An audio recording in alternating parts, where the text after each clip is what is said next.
안녕하세요. 저는 사랑하는 아내와 자식이 2명이 있는 60대 아저씨입니다. 제가 이곳에 사연을 보내려고 마음을 먹은 이유는 바로 한 친구 때문이에요. 친구란 가깝게 오래 사귄 사이를 의미한다고 하죠. 하지만 그 친구는 같은 국민학교에 중고교도 같이 다닌 동창이지만 결코 친구라고는 할 수 없는 그런 놈입니다. 살아가는 동안 절대 마주치고 싶지 않았지만 원치 않는 순간마다 나타나 내 인생을 지옥으로 만들어 놓았던 녀석이거든요. 아주 이름만 떠올려도 지긋지긋합니다. 솔직히 말하면 저는 그 녀석 때문에 한때는 세상을 향한 분노로 가득했어요. 그놈 때문에 내 인생은 꼬일 대로 꼬여 지질이 궁상인데 나쁜 짓만 일삼던 그놈은 떵떵거리며 잘 살더라고요. 도대체 무슨 일이 있었길래 그러냐고요? 지금부터 그놈과 저의 즐기고도 긴 악연에 대해 들려드리겠습니다. 제가 국민학교에 입학하던 무렵 저희 집은 무척 가난했어요. 하긴 1960년, 70년대에 잘 살았던 집이 어디 있었겠습니까? 다들 먹고 살기에 바빴던 그런 시절이었죠. 하지만 저희 집은 그런 대다수의 집들에 비해 훨씬 더 가난했습니다. 소아 마비를 앓으셨던 아버지는 시장통에서 집 나르는 일을 하셨어요. 다리를 절뚝이면서도 어디선가 어이 진꾼 하고 부르는 소리가 들리면 정말 바쁘게 달려가셨죠. 어머니는 시장통 국밥집에서 주방 일을 하셨습니다. 저희는 달동네 판자촌에 살았어요. 요즘 젊은 사람들은 알려나 모르겠네요. 그 당시만 해도 서울에는 게딱지처럼 붙어있는 판자촌들이 제법 많았어요. 여름에는 덥고 겨울에는 춥던 판자집의 기억이 아직도 또렷하네요. 여름이면 판자를 통해 뚫고 들어오던 그 열기. 그래도 여름은 그럭저럭 견딜만 했습니다. 정 더우면 등목이라도 할 수 있었거든요. 하지만 겨울은 정말 견디기 힘들었습니다.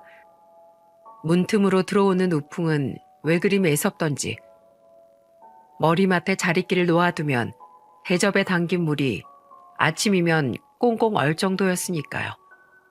판자촌은 대부분 산동네에 있었거든요.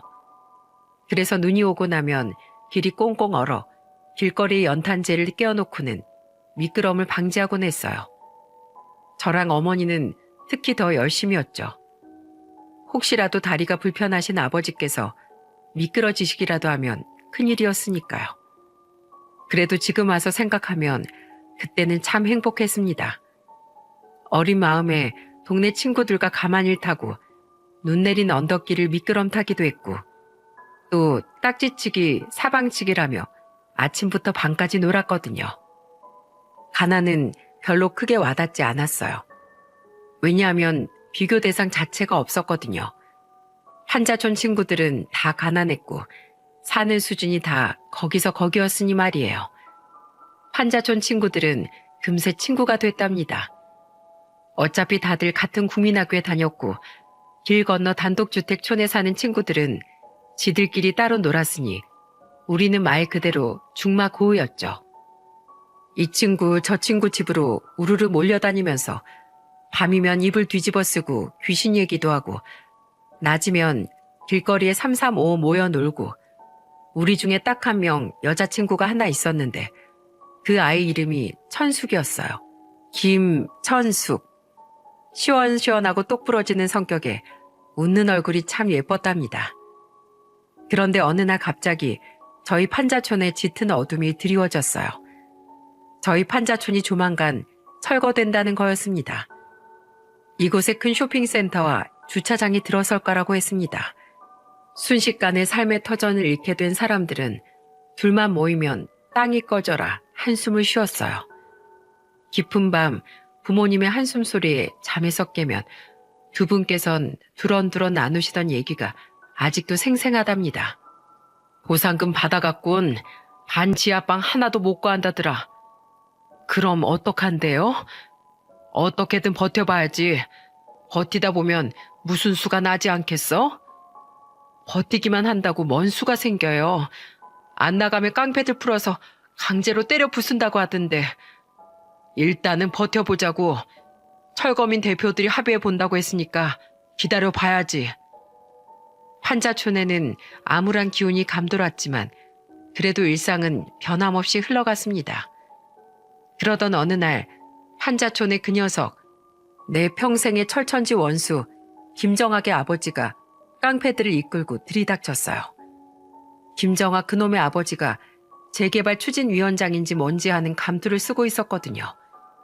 정학의 아버지는 깡패들을 동원해 닥치는 대로 집을 때려 부수기 시작했어요.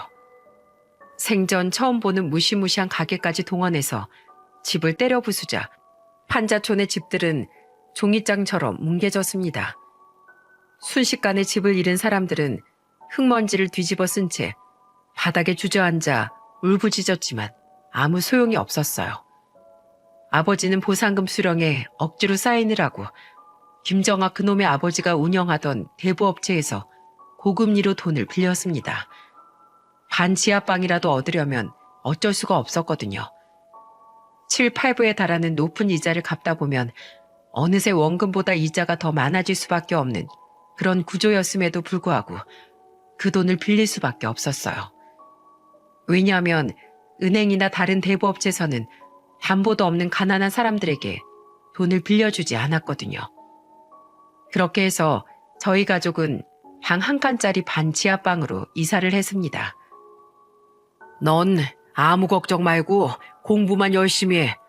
아버지가 얼른 돈 벌어서 빚도 갚고 보란 듯이 방 2개짜리 햇볕 잘 드는 집으로 옮겨갈 테니까. 저는 아버지 말씀대로 열심히 공부하면서 수업이 마치면 시장으로 가서 아버지의 일을 도왔어요. 그런데 바로 그때 정학이와 마주치게 된 것이었습니다. 정학이 아버지가 재개발 추진위원회 겸 대부업 사무실로 운영하던 곳은 유달리 짐 배달이 많았어요. 시시철철 과일 상자에 그곳에서 일하는 건달 삼촌들이 회식이라도 하는 날은 술이 박스로 들어오곤 했었거든요. 하필이면 그날 정학이 그놈이 아버지를 도와 짐을 나르던 내 모습을 보게 된 거였죠. 정학이는 아주 재미있는 놀림거리라도 발견한 듯 니네 아버지야? 라며 아버지의 걸음걸이를 흉내냈습니다. 순간 분노가 치밀어 올랐지만 저는 꾹 참았습니다. 본능적으로 알고 있었거든요. 정학이 아버지한테 잘못 보였다간 아버지가 곤란해진다는 것을요. 그래서 대꾸 없이 비켜 하며 그놈을 밀쳤습니다. 어디다 손을 대? 하며 저를 확 밀치는 그놈 때문에 저는 중심을 잃고 넘어졌습니다. 넘어지면서 탁자에 부딪히는 바람에 머리에서 한 쪽이 피가 흘렀어요. 그놈은 아버지가 사주신 나이키 신발을 신고는 자기 신발을 밟아서 그랬다며 아버지에게 쪼르르 거짓말로 선수를 치는 것이었어요. 아버지가 그 앞을 막아서며 죄송하다고 연신 고개를 숙이자 정하게 아버지가 저를 물끄러미 쳐다보더니 두툼한 손으로 내 머리를 쓰다듬었습니다.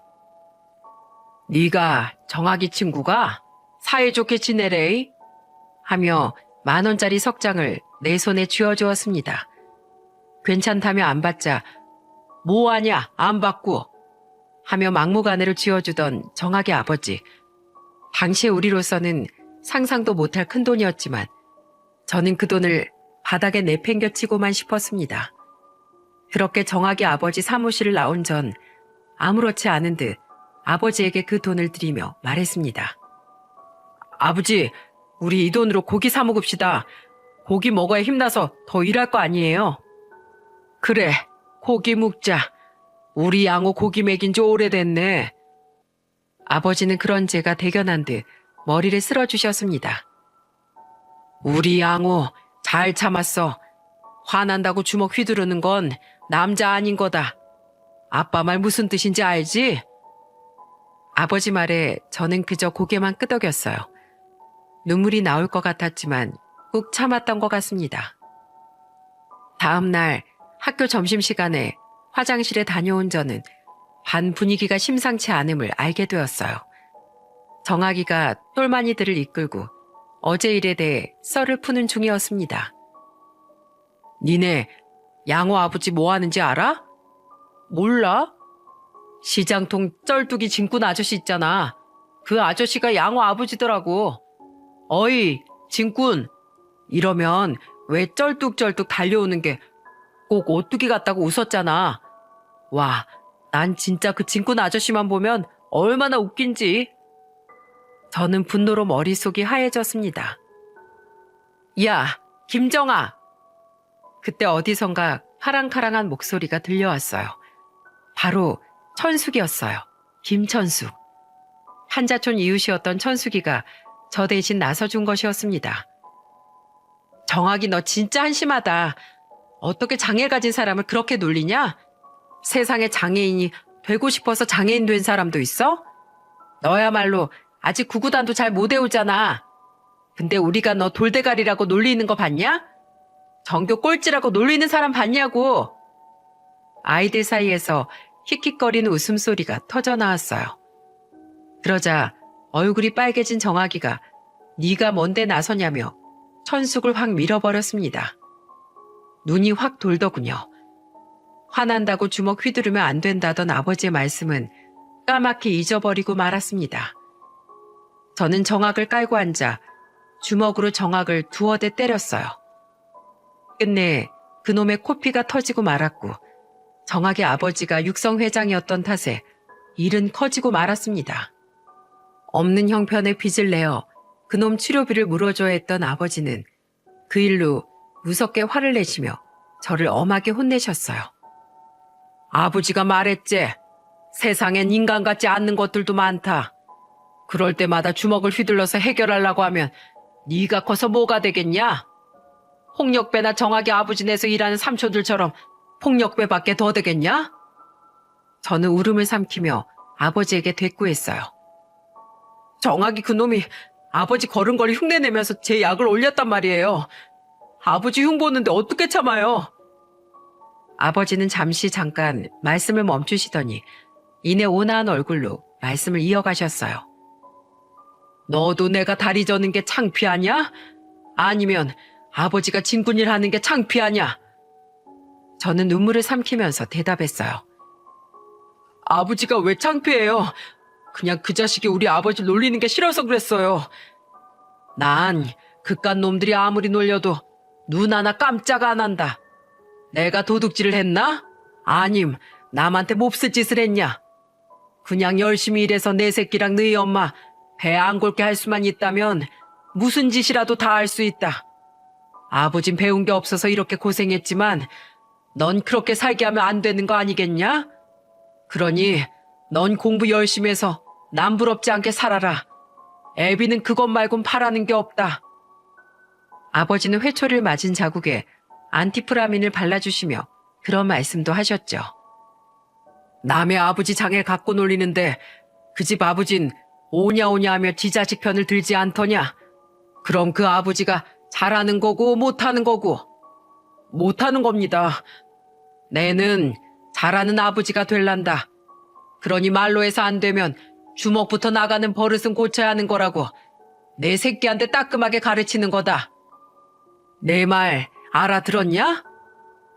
제 기억 속의 아버지는 올곧은 분이셨고 훌륭한 분이셨습니다. 아버지의 말씀을 들은 후로 저는 그 자식과 마주치는 일을 되도록 피했습니다. 그리고 혼자서 시비 걸고 놀리다가 지친 정학이 놈은 점차 주변의 똘마니들조차 호응해주지 않자 저를 놀리는 일이 줄어들었죠. 국민학교를 졸업한 후 그 자식과는 하필이면 또 같은 중학교에 배정되었습니다. 그놈과의 악연에 진절머리가 났지만 저는 정학이 놈을 애써 피해 다녔습니다. 똥이 무서워서 피하냐? 더러워서 피하지. 하는 심정이었어요. 그렇게 중학교 3년은 별탈 없이 지나갔고 고등학교에 진학한 후 한 달이 갓 넘었을 때였어요. 아버지에게 큰일이 닥치고 만 것이었습니다. 아버지께서 짐을 나르시다가 후진하는 트럭에 치여 크게 다치신 것이었죠. 그 길로 아버지는 병원 신세를 지게 되셨고 척추뼈를 크게 다쳐 자리 보전을 하게 되셨죠. 그래서 우리 집은 어머니 혼자서 모든 생계를 책임지셔야 했어요. 저는 당장이라도 학교를 그만두고 일을 하려고 했지만 부모님께서 말리셨어요. 무슨 일이 있어도 고등학교는 졸업해야 한다는 부모님 말씀에 고민하고 있었을 즈음 체육 선생님께서 저를 보자고 부르셨어요. 양호, 너 복싱 한번 안 해볼래?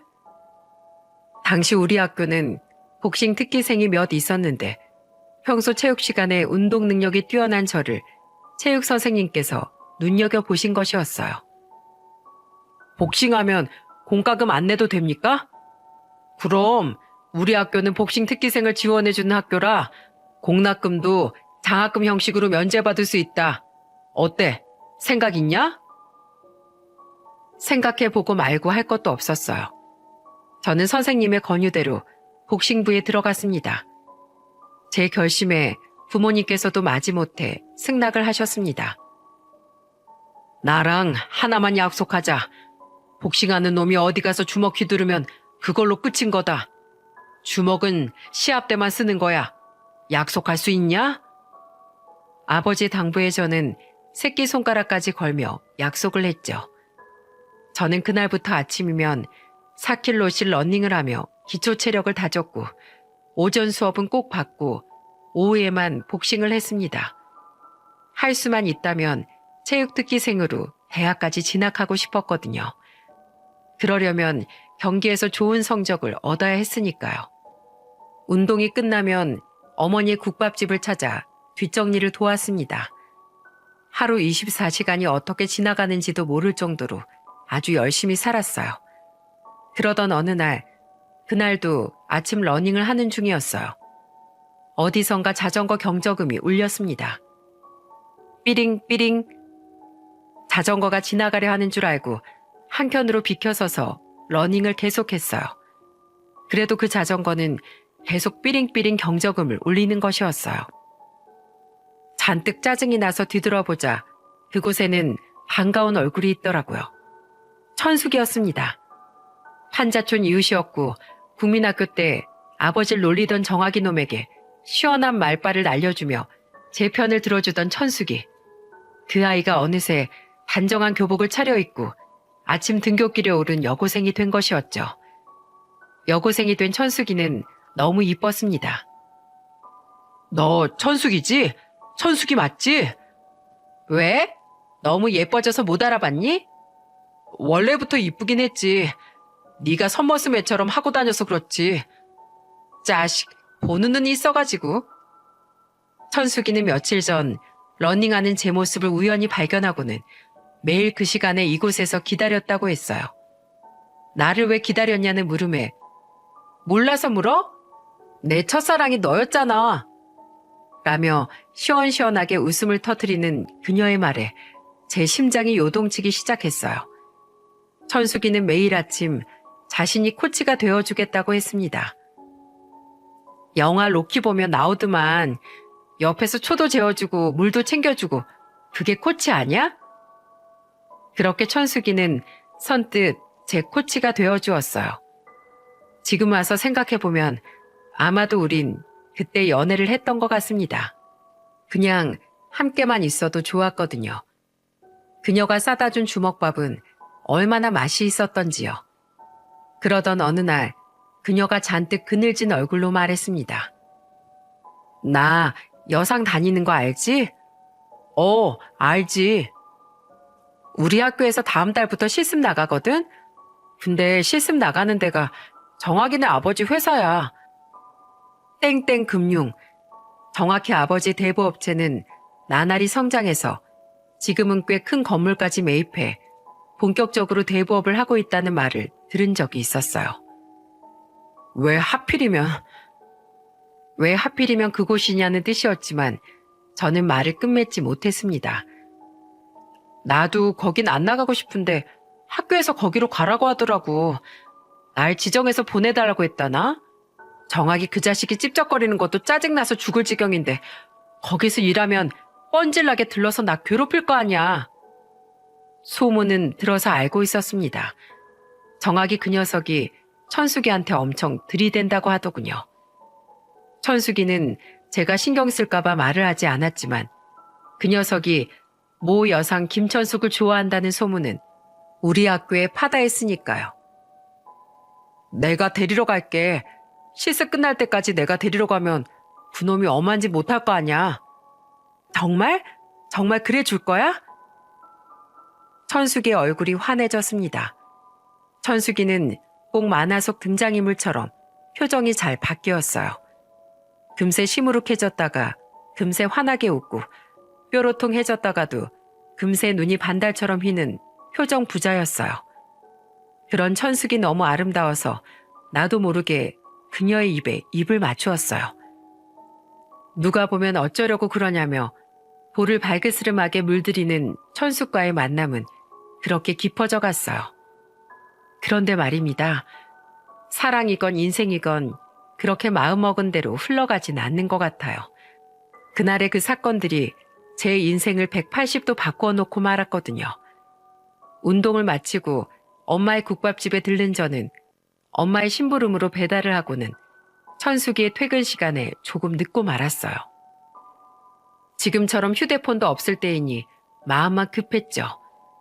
자전거를 끌고 부랴부랴 땡땡 금융 건물 앞으로 향했습니다. 그런데 누군가 땡땡 금융 앞에 차를 대고는 천숙을 차에 밀어넣고 있었어요. 천숙은 고래고래 소리를 지르며 차에 타지 않으려고 반항을 했지만 남자 2명의 힘을 감당할 수는 없었습니다. 이거 못나? 양호가 알면 니들 가만둘 것 같아? 저는 자전거를 내팽개치고 그 차 앞으로 달려갔어요. 제가 나타나자 곁에선 정하게 똘마니 두 놈이 잘못 걸렸다 싶은 표정으로 천숙을 잡은 손을 놓고는 어떻게 해야 하냐는 듯이 차 안에 앉아있는 정학을 쳐다보았어요. 정학이 차에서 천천히 내리면서 또 너냐 하는 눈빛으로 비열하게 저를 바라보더군요. 남의 연애살 끼어들지 말고 가던 길 가시지? 하며 천숙의 손을 잡아 끄는 것이었어요. 천숙이 잡힌 손을 풀어내려고 해봤지만 정학의 힘을 감당하지 못하자 이내 입으로 정학의 손을 물어뜯었습니다. 그러자 정학이 천숙을 뿌리치는 바람에 천숙이 열린 차문 모서리에 부딪혔고 관자놀이에서 피가 흐르기 시작했어요. 한마디로 눈이 돌아버렸던 것 같아요. 저는 정학의 멱살을 쥐고는 펀치를 날렸습니다. 너는 쓰레기야. 쓰레기는 맞아야 돼. 그래야 정신을 차려. 그 순간은 곧 중요한 시합이 있다는 것도 운동선수가 폭력을 휘둘러선 안 된다는 아버지의 당부도 다 잊었던 것 같습니다. 그 일이 있고 나서 저는 학교에서 퇴학을 당했습니다. 복싱 선수가 주먹을 휘두른 것도 학교로서도 씻을 수 없는 불명예였고 어머니는 국밥집 보증금까지 빼서 합의금으로 지불했어요. 제 한 번의 실수로 엄마는 가게까지 잃었고 다시 음식점 허드렛 일을 알아봐야 하는 지경에 이르렀어요. 거기다가 엎친 데 덮친 격으로 아버지의 건강이 급격히 나빠졌습니다. 디스크가 심해져서 당장 수술을 받아야 하는 지경이었어요. 저는 무작정 김정학의 아버지를 찾아갔습니다. 아버지의 수술비를 빌리고자 하는 간절함이었어요.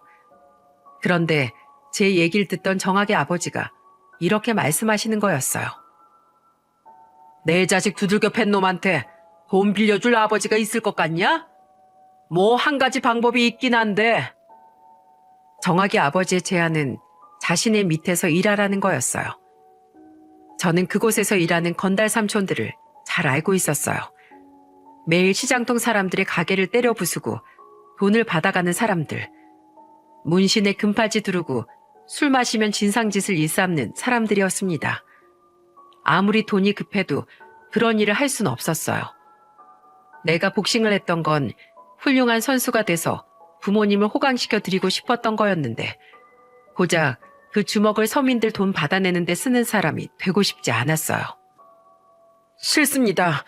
오늘 일은 없었던 걸로 해주세요. 저는 그 말을 남기고 정학의 아버지 사무실을 나왔습니다. 잠시라도 빛나는 미래를 꿈꾸었던 저는 그 일이 있고 얼마 후 집을 나왔습니다. 닥치는 대로 돈을 벌어 엄마의 가게도 되돌려드리고 자리 보전하신 아버지의 수술비도 마련하고 싶었거든요. 정말 죽을 힘을 다해 일했습니다. 나쁜 짓만은 절대 하지 않겠노라고 아버지에게 다짐했던 터라 아침부터 밤까지 닥치는 대로 일했어요. 낮에는 막노동을 하고 밤이면 술집 웨이터로 일했어요. 그리고 그렇게 해서 번 돈은 최소한의 생활비만을 제외하고는 부모님께 보냈고요. 지금이야 배달, 대리, 물류일 등 24시간 일할 수 있는 일들이 꽤 있지만 그때는 뭐 그랬나요? 그나마 돈이 되는 건 막노동과 술집 일 뿐이었어요. 한때 복싱을 했다고 하니 술집에서도 환영했습니다. 진상들 해결하는 데는 최고였거든요. 물론 그 일 이후론 절대 주먹으로 해결하진 않았어요. 눈빛만으로도 겁먹은 진상들은 술값을 내어놓았고 그도 안 통할 경우엔 그대로 뒷덜미를 잡고는 손 하나 대지 않고 경찰서로 갔습니다. 그래서 제가 술집 일을 하는 동안 진상 손님은 거의 없었던 것 같아요.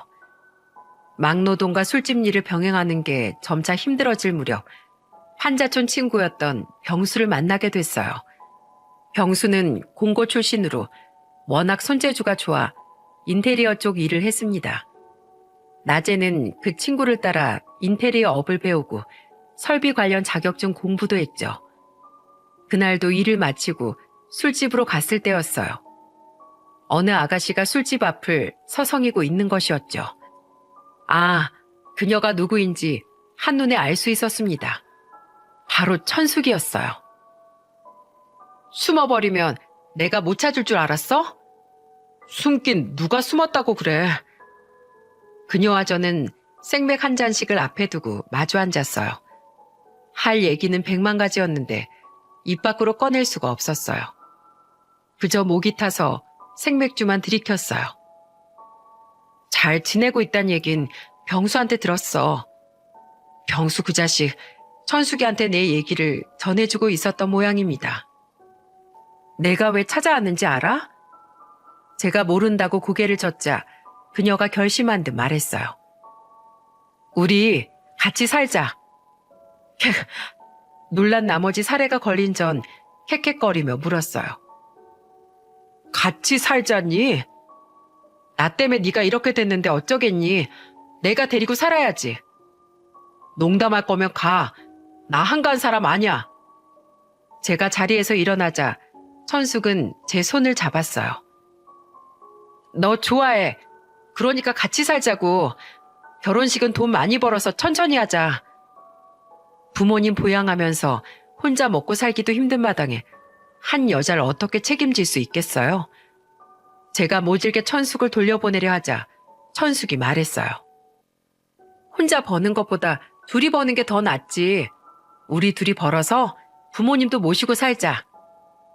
마음이 흔들렸지만 그럴 수는 없다고 돌아설 무렵 천숙이 말했습니다. 동네 소문 다 났단 말이야. 너랑 나 그렇고 그런 사이라고. 나 책임 안 질 거야?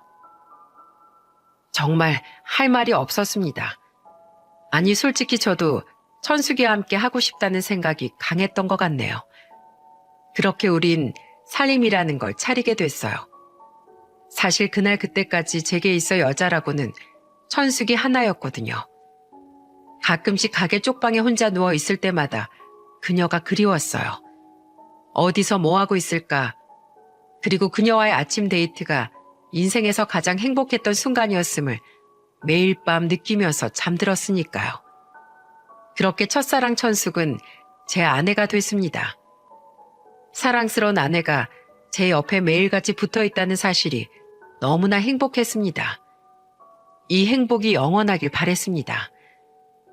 아이들이 자라나면서 저는 술집 일을 그만두었어요.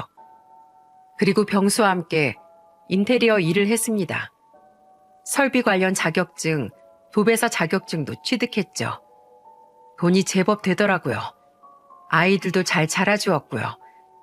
집을 넓혀가며 부모님도 모시고 왔습니다. 같이 살지 않으시겠다고 난리치시는 부모님을 아내가 모시고 왔어요.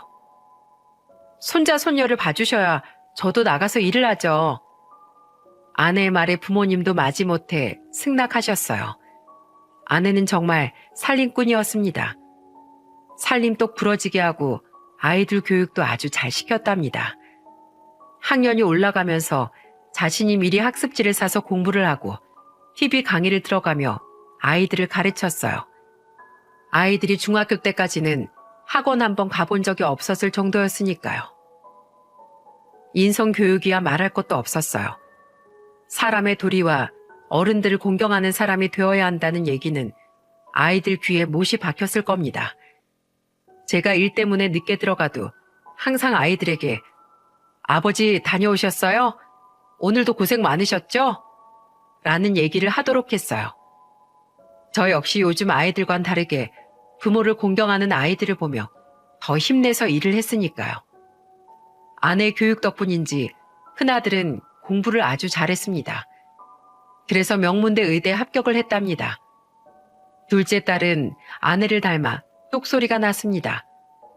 경영학과를 나와 은행권에 들어가는 게 꿈이라더군요.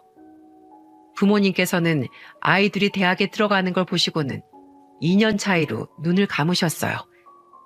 돌아가시기 전에 아버지께서 제 손을 잡고 그러시더군요. 못난 애비 만나 고생 많았다. 그래도 잘 커져서 고맙다. 못난 애비라뇨.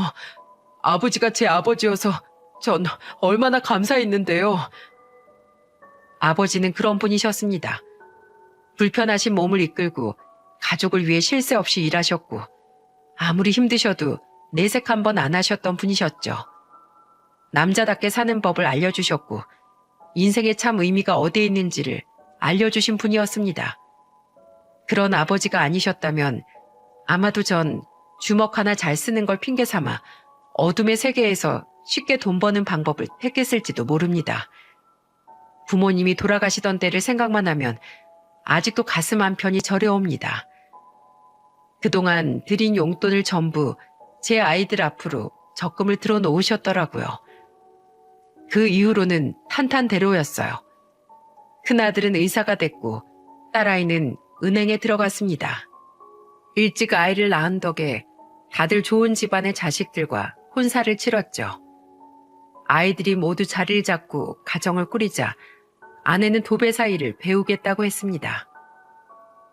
도배사 일 힘들어. 애들 다 키워놨으니까 이젠 좀 쉬어. 배우고 싶은 것도 배우고. 배우고 싶은 거 없어. 당신이랑 같이 일할래. 그럼 당신이랑 하루 종일 같이 있을 수 있잖아. 아내는 그런 여자였습니다. 그렇게 남편과 자식들밖에 모르는 여자였죠. 그 덕에 가끔 일 끝나고는 아내와 소주 한잔하고 들어가기도 했습니다.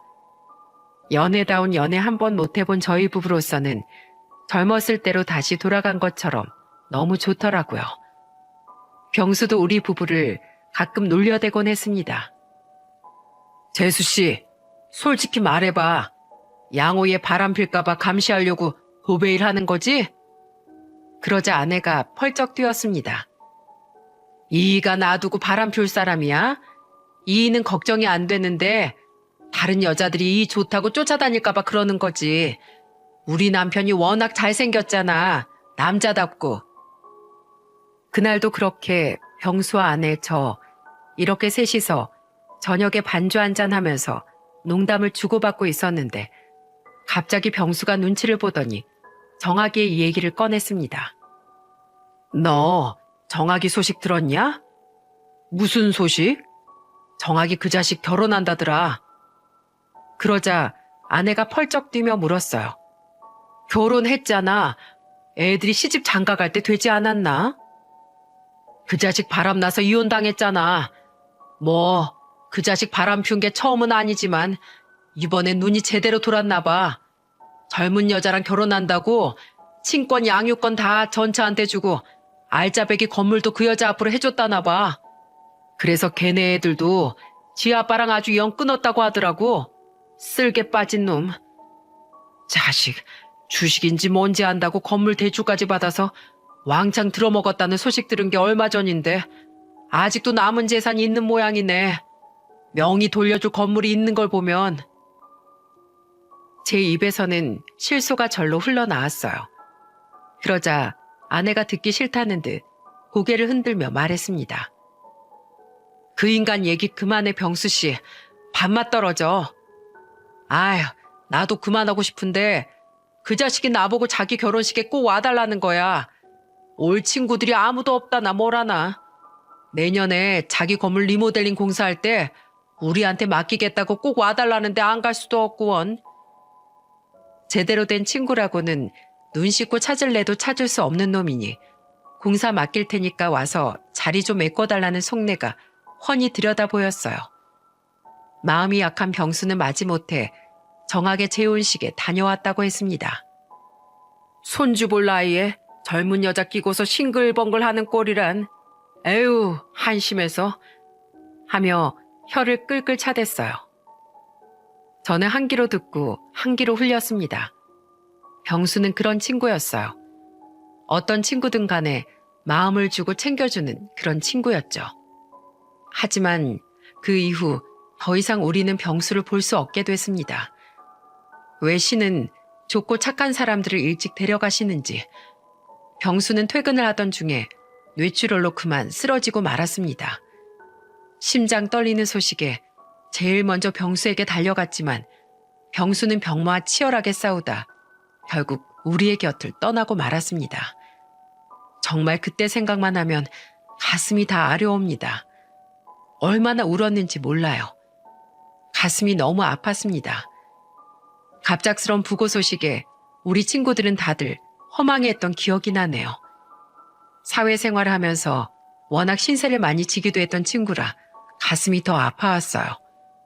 병수가 투병 중일 때 자주 병원에 들러 힘내라고 응원도 해주고 얘기도 많이 나누긴 했지만 이렇게 갑작스럽게 가버리다니 인생이 참 무상하다는 생각이 들더군요. 자식, 내년쯤엔 둘이 주말 농장 분양받아 채소 갖고 먹자는 말도 했었는데 약속도 안 지키고 그렇게 가버리다니. 전 아내와 함께 장례식장을 찾았습니다. 장례식장에서 국민학교 동창들을 만나니 옛 추억이 주마등처럼 떠오르더군요.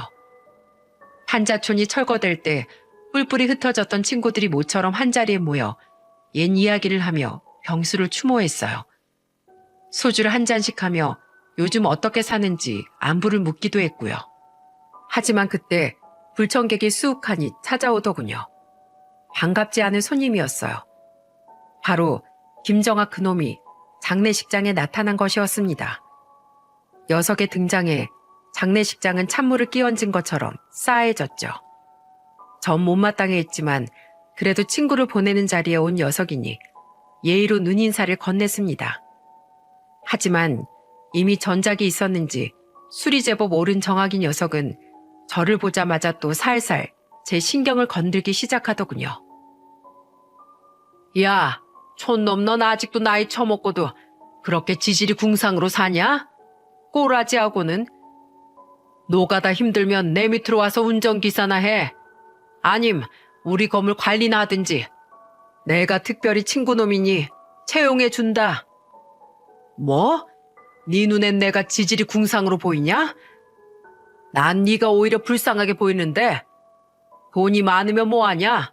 나이 먹고도 인성이 덜 됐는데. 넌 아직도 네가 18세 청춘인 줄 아냐? 한심하다. 그 말에 정학의 얼굴이 벌개지더니 목소리를 높였어요. 불쌍해? 인간 김정학이? 야, 나 100억대 건물주야. 돈 있지, 젊은 마누라 있지? 내가 왜 불쌍해? 자식, 쥐뿔도 없는 게 허세는? 그때였어요. 그 말을 들은 아내가 장례식 음식 서빙을 돕다 말고 제 곁으로 다가와 코웃음을 치며 시원하게 복수를 해주더군요. 100억 건물주 좋아하네. 알짜 건물은 그 젊은 마누라 앞으로 명의 돌려줬고 나머지 건물은 대출 끌어서서 주식인지 뭔지에 투자했다가 쪽박 찼다며? 그 잘난 100억대 건물 빚잔치 하면 빈털털이 아닌가? 정학은 당황한 얼굴로 아내에게 물었습니다. 그걸 네가 어떻게 알아? 아, 병수구나. 죽은 병수가 얘기했냐? 그걸 꼭 누가 얘기해야 하니? 너 하고 다니는 꼬라지 보면 알지. 아내가 정하게 몰골 위아래를 훑으며 말을 이어갔어요. 와이셔츠는 꼬질꼬질. 어머, 뺨에 그거 혹시 손톱 자국이니? 그 젊은 와이프가 할퀴기라도 했나 봐. 양말도 구멍 난 걸 보니까 살림은 통 안 하나 보네. 아님, 부부싸움하고 집이라도 나갔냐? 정하게 뺨을 손바닥으로 가리더니 구멍난 양말을 방석 안으로 우겨 넣었어요. 집을 나가긴 누가 나가? 그냥 친정에 일이 있어서 잠깐 다녀온다고 했어. 아내가 그런 정하게 한심하는 듯 혀를 끌끌 찼습니다. 아유, 집 나간 거 맞네. 너 이번 결혼도 파토 나면 불쌍해서 어떡하니? 알짜배기 건물도 젊은 와이프한테 뺏기겠다. 예, 맞다. 자식들도 너랑 인연 끊었다며? 야, 김천수, 너네 뒷조사했냐? 나한테 무슨 억가심정이 있어서? 친구끼리 이래도 되는 거야? 정하게 대답해 아내는 매서운 표정으로 속사포처럼 그간의 한을 쏟아냈어요. 뭐? 친구? 누가 네 친구인데? 넌 친구라서 우리한테 해코지했냐? 우리 애 아빠가 왜 퇴학을 당했는데? 네가 나 차에 태워서 끌고 가려는 거 막다가 그렇게 된 거잖아. 납치 및 강금 미수. 그건 범죄야. 범죄자 주제에 돈으로 발라서 무마해놓고 어디 뚫린 입이라고 함부로 말해? 아내의 속사포 같은 말에 정하기 당황해서는 주위를 둘러보며 변명했습니다. 납치라니? 그때 내가 너 좋아한 거 알잖냐? 난 그냥 조용한 데 가서 너랑 얘기 좀 하려고 그런 거야. 난 싫다고 분명히 말했을 텐데. 그러니까 나한테 그만 찝쩍거리라고 했잖아. 난 네가 건물 아니라 건물 할아버지를 줘도 싫었어. 네 얼굴 보는 것만으로도 끔찍했다고. 알아? 내가 왜 그렇게 싫었는데 내가 너한테 무슨 잘못을 했길래? 아직도 네가 잘못한 게 뭔지 몰라? 넌 말이야, 한 사람 인생을 망치려고 했어. 내 남편 너만 아니었으면 복싱 선수로도 성공했을 거고 어린 나이에 그렇게 고생하면서 뼈가 부서지도록 일하지 않았을 거라고. 내 남편 손을 좀 봐. 갈퀴처럼 딱딱해진 거 안 보여? 아내가 매섭게 쏘아붙이자 정하기 입을 닫은 채 고개를 숙였습니다.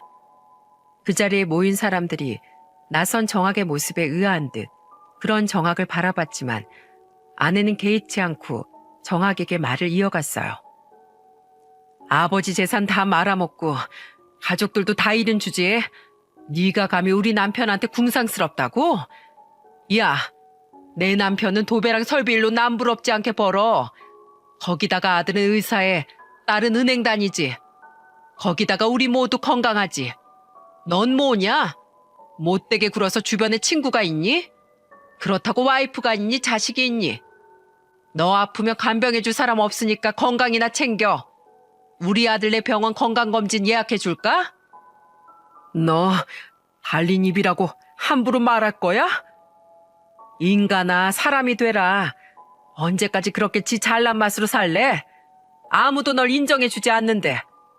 너 지금 네 건물의 세입자도 거의 없어서 한 달에 수천만 원씩 적자 보고 있다며? 그러게 네가 세입자들한테 건물주로서 잘하고 진심으로 대했다면 그 사람들이 나가겠냐? 넌 구제도 안 되는 썩어빠진 얼간일 뿐이니까 다시 내 눈에 띄지 마. 감히 내 남편한테 운전기사하라고? 아우, 열불나.